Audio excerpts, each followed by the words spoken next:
এক গ্রামে থাকতো এক গরিব কৃষক আর তার স্ত্রী। তাদের ছিল একটি হাঁস। একদিন সকালে কৃষক দেখল হাঁসটি একটি সোনার ডিম পেড়েছে।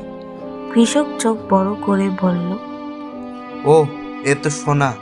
এই ডিমে আমরা অনেক টাকা পয়সা পাবো। প্রতিদিন হাঁসটা একটি করে সোনার ডিম দিত। তারা ধীরে ধীরে ধনী হয়ে উঠতে লাগলো।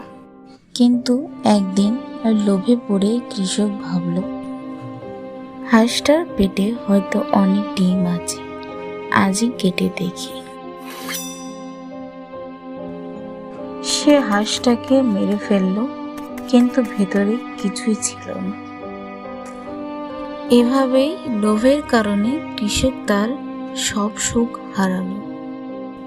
যে বেশি চায় সে শেষে কিছুই পায় না।